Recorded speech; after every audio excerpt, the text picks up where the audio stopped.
goals. Of all of the games this week, this one will have goals. Who's going to do it for West Ham? Is Forleans back in the picture? He got one first goal. Yeah, he looks a lot better. I'm still not convinced. Hamada Haller, is he in? I'm still not convinced Fornals is quite at it yet. I think he's getting better as the season goes on, in keeping up the pace of the Premier League. I think Hammer just needs to have support up there. If Antonio plays up front with him, and if David Moyes sees that, looking at the game so far at home, we've really struggled. Again, like you said, Jimmy, with pace. This is really going to be a determining factor in the West Ham's season, I think. If we lose against Bournemouth, the fans will get on Moyes' back. Who's going to get goals for you in this game? I think Haller the Hammer. Haller's coming back in. Haller the Hammer. You know who's been playing well as well? Snodgrass goes under the radar. Snoddy scored in the last game, actually. And he seems to mix it up. He's getting on now. He's a little bit older, right? He's going into his 30s and stuff. But he mixes it up, and he seems to have a great left foot on him still. I can see you winning this, and I can see Snodgrass getting a couple. And I can actually see it being tight, because Moyes won't want to concede. Neither managers will want to lose the game. There'll be goals, but it's going to be tight. So Callum Wilson, I think, will be on the minds of a lot of people there. Again, just to finish off that point, I think if Bournemouth get the crowd going against West Ham, then it'll be in their favour. So that first goal is going to be really important. Yeah. I'll tell you my prediction. Go for it. 3-0 West Ham, hat-trick for Diop. Nice. Love the sarcasm. Mate, if that comes in... just to shut me up. Sorry, if that Diop. comes in, I will buy you a fish soffer. Captain Diop. Triple Captain Diop. I'm going to do a 360 on what I've just said to you, right? There's going to be goals in this game. There is going to be a goal maybe in this game. Yeah. I think it's going to be tight. I think they're both going to try not to concede because of where you are. Yeah. But the fact of where you both are shows that you're both quite poor teams at the moment. Yeah, absolutely. So there will be goals. It's worrying. I like what you've been saying. I think Haller the Hammer is going to come in. Fornals has scored in the last game. I reckon he might score again. What about Anderson? Is he back? He played well. He was. He's one of these players, right? The whole of the previous game against Leicester, he was the best player on the pitch for about 10 minutes. Yeah. And he created the goal, and it was a moment of brilliance to create that goal. But then the rest of the game, he doesn't track back, doesn't work hard enough. So hard to really say where it's coming from, other than Haller the Hammer or Callum Wilson. I honestly think Haller will get more goals. I know I've kind of stuck by him. I had him in my team for a while this season, which was at my own detriment. But okay, I think he'll. So, gents, are there any other games that you're both looking at this game week where you think there's other points? I think it's time to lump back on Leicester. And I think there's points in there. Looking at Maddison is currently sitting as the most transferred out player. Yeah, he hasn't scored any points recently. Yeah, he is. I believe 85,000 people have currently transferred him out. Which makes him the most ahead of the game week. Who around this table has him? I have him, and he was on my bench at the weekend. He'll be coming back in my team.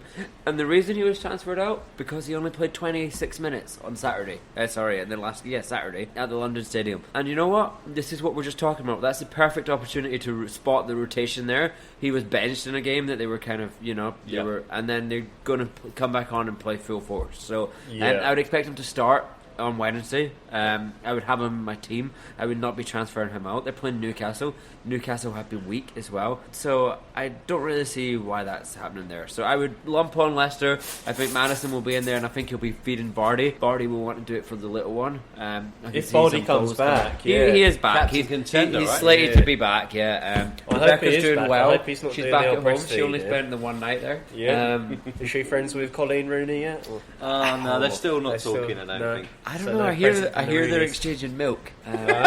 Milk tips. Yeah, but Patrick Vieira said similar about Maddison this week. He said he wanted to call out that he's going to also stick with him. He thinks that Leicester will come back and thump Newcastle. They did lose 4-1 to Manchester United. He is the most sold, like he said. For me, Maddison, I've always questioned him a little bit and I almost got rid of him. The minute where I was going to get rid of him, he started to perform again. And remember, we had this whole debate about who is Leicester's best midfielder, and we stuck with him because we think he's got a bit of telepathy with Vardy. Perhaps he does. I'll keep him for this game week up, but going forward, I think he's one to perhaps consider getting. And do you see any goals coming from Newcastle anywhere? Newcastle? That ginger lad's pretty good, isn't he? He only scores against Man United. What's his name again? I can't remember. Longstrew, isn't it? Someone tell us his name. Longstrew's the bloody Sheffield United guy. Yeah, blimey. Champagne for Christmas kicked in again. He's a guy. Long bloody staff. That's long staff. Long dick. Sorry. Long spanner in the works there. It's got a long shaft. Bloody long shaft. Two Yeah, against such a long De Gea. shaft. To be honest, Newcastle have been suffering from a lot of injuries. They've been unlucky. Joe Linton, for example, has been out. Richie's been out. Joselu and Saint Maxime as well, all been out. Yeah. And I just don't see them doing anything really exciting or any thing coming up there. So I'll also be keeping Ishmael in goals. Do you know what I think's going to that'll be score a in this clean game? for him.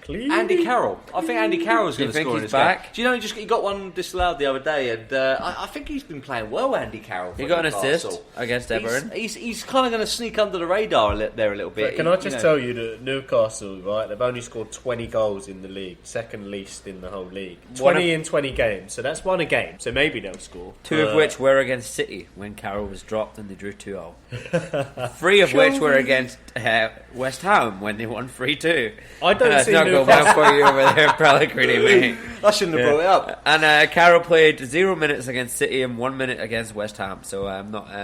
Fair enough. Okay, excellent. Right. So, gents, I'm going to round out game week 21, and I'm just going to fire out a few players that I think are going to do well, and you lads respond, right? So, Brighton-Chelsea. There's a lad in Brighton's defence called Webster. He scored 2 goals in 4 games. Where did he I'm going to come put him. I'm putting him as someone to look at. Morpay as well. Morpay. I think Chelsea, they're going to struggle in this game. Brighton are not easy at home, so that's a couple of players to look at there. Amex Stadium, yep. Then I will rattle. We've got to talk about Wolves. Well, I've got to chat about Wolves versus Watford. I think I've already said about it. I think Wolves are going to fancy themselves in the FA Cup. Yep. They might rest a few players. Could see Traore and Jimenez both being rested. If they did play against Watford, they'd give him a challenge. They'd be worth looking at. But for Watford, Troy Deeney seems like a big favourite for Nigel Pearson. I think you've got to be looking at Troy Deeney as a cheap option. He's going to start getting game time. Yep. He's on a good run. He's scored a few goals. Maybe he's worth bringing into your team instead of a Danny Ings or a Morpay. I mean, that's a big call instead of a Danny Ings, given the form that he's in and the confidence. But definitely think that Deeney is one to shout. And guys, do answer once I go through the rest of these. But Man City, Everton, we've seen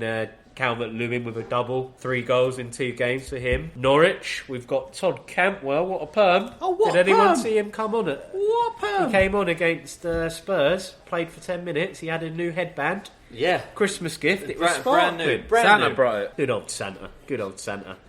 So I think, guys, that I've called out those few players, and I think that they're the ones that I would give you thought to think about. The only other one, Manchester United, Martial. He started to knock in the goals. 3 and 2 for him as well. Should have been 4 and 2. He had a disallowed one for a little nudge. Don't know if it was a nudge, but maybe points there as well. What do you think? I think your shout about Troy Deeney, I think he's one that a lot of people are going to be looking at. A couple of goals there. He takes penalties for Watford as well, and Watford definitely look like they're going to get out of this relegation battle. To be honest with you, the way they're doing it, Nigel Pearson has done it before, and I think he's going to do it again. Worryingly for West Ham, actually. Overhype. Well, 1 game, 2 goals, fine. What else has he done all season? He's been injured for most of it. Deeney? He only came back the end of October, but he's only on 3 But goals for the season. if he's fit, 2 in 1 game. He's only scored against United as But well. how many games has he started? 8. Look at the last 2 or 3 seasons. He's proven time and time again he does score a lot of goals for Watford. 2 of which at the start, and then He's 6 normally their recently. top scorer each But season. if Wolves rest players and Watford have to win this, I reckon there's chances there, and I'm going to stick with it. Yep. The other players, right? Calvert-Lewin, I said him, he scored 3. Martial, 3 and 2. Aubameyang, 2 and 2. Harry Kane, 2 and 2. Marcus Rashford, 2 and 2. Yeah. There's a lot of strikers on form. Are we in Noah's Ark at the moment? 2? Yeah. I feel like we are. About 2 by 2. 2 and 2. Hurrah! Hurrah! Rashford Baby goes Raheem in 2 and 2. Baby Raheem goes in 0 and 2. I think what I'm Kevin trying De to say Bruyne. though is that there's a lot of players in form, a lot of strikers in form. It's hard to really guess your captains. I know we're going to go to captain We will go contenders to captain next, contenders, but it's more, mate. I think this is the answer. I'm going to answer my own question. You stick for me. You stick with Class. quality and class, world class. Yeah. And then for the players that are on the fringe, you bring in a form. So for me, Maupay, right? I've got him at Brighton at the moment. He's not as in form as Troy Deeney. I might look at that. Yeah. You know, he's also not as in form as Calvert-Lewin. Is that worth looking at? But a player like, me, Rashford, compared to Aubameyang or Kane or Aubameyang, I mean, that comes down to who they're playing against, also what you think about their world-classness, and your actual own preference. And that's who sets out the best managers, depending on who does the well in those kinds of positions. I agree. What do you think? Because you've got Aubameyang, right? Yeah, I brought in Aubameyang, and part of that thinking is going back to the whole manager change. You know, they go on a bounce, they seem to go on a resurgence. Seems to work for a lot of teams. Yes. And I think Arteta coming into the fray, copying what Pep Guardiola's done at Man City. There's no way he's going to be able to replicate what Pep's done. So, question: do you think Aubameyang is better than Kane at the moment to have in your team? Yes, I do. What do you think, Sean? Because you were chatting about Kane earlier. Yeah, I like Kane. I might actually take him out of my team. Sticking Aubameyang. I won't go Aubameyang, no. Or Aguero. Yeah, Aguero would. I talked about he's going to play, isn't he? If he's going to play or not. I'm not sure about that. Okay, gents. I think we've chatted everything then this week. We chatted Liverpool earlier. They said they might rest a few. So